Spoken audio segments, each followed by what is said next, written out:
Networking怕冷场. Don't worry, after today's video, you won't be. If you don't know what questions to ask during networking, feel free to ask those. Remember to take notes. First type. Skills. This shows that you want to learn and also shows curiosity. If you could keep only one skill from your job, what would it be? I'm trying to improve in data visualization and project management. Any course or books that you recommend I take? If that person is also a school alum, feel free to ask any courses that he had taken that helped him break into this industry. Second, accomplishments. Help them shine. What's something that you worked on recently that you're really proud of? I saw that you just hit the 1-year mark at this position. If you could highlight one win from this year, what would it be? Third, transitions and decisions. Everyone loves reflecting on their path. Wow, I saw that you made some bold moves such as switching from consulting to now investment banking. What gave you the confidence to make this move? Let's say I had a time machine and then you could rewind and go back to your first month at Google. What advice would you give to your former self? 4. Interest and hobbies. You're trying to humanize the chat. I'm also curious, if you weren't doing this job, what would you be doing instead? I saw on your LinkedIn that you love building DIY rocket ships. I was wondering how that super interesting hobby helps you at your job here at Google. If there's no direct correlation between his hobby and what he's doing, feel free to only incorporate his hobby at the small talk section. 5th, vision and strategy. And those are great for senior folks, people who are at least 5 years into their role. Where do you see you leading your team in the next 5 years? Given a recent news such as Trump raising tariffs, how do you think your team is positioning to capitalize on this news? What are some trends in this industry that you're particularly excited or worried about? 6.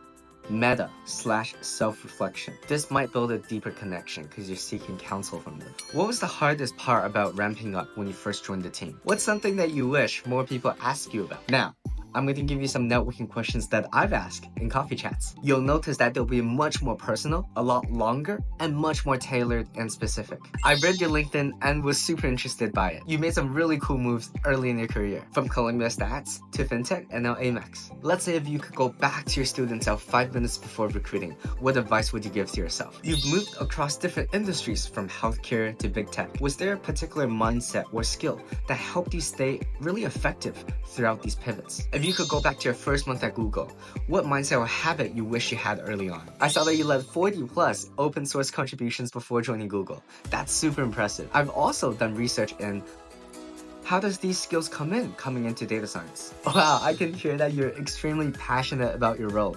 For someone this passionate, what foundational skills would you prioritize beyond the technical skills? For someone who wants to break into the best of the best in investment banking, such as yourself at Goldman Sachs right now, what kind of skill sets or resume bullet points make a candidate stand out to you and your peers? And for someone more technical, through observing their LinkedIn, I'm going to ask more technical questions just so I can have a deeper connection with them and also showcase my value. This way, of course, I have a higher chance of landing a referral than my competitors. I saw that your role is in global risk and compliance, which I think sits at a really interesting intersection between policy and analytics. I'm curious, how often are you interacting with non-technical stakeholders? And how do you really tailor model insights for them? Amex seems to have a really strong focus on explainability and fairness in risk models. I read about their model risk management program and I thought that, have you had to make trade-offs between model performance and interpretability before joining? If you find out that he's actually really passionate about his job, you could ask this question. What's a problem that you're currently solving that makes you super excited to log on every morning? I was reading your LinkedIn and I saw that you're leading multi-year strategy for Android accessibility and generative AI. What's the most exciting or challenging frontier in making assistive tech more intuitive through AI? You see how all my questions are super specific and tailored. They build off of the foundational sections in the first half of the video. But to truly stand out, you must tailor and be specific. If you need any networking help, feel free to come to me. And if you want my list of networking questions, feel free to come to me as well. I hope you all land amazing offers. Good luck.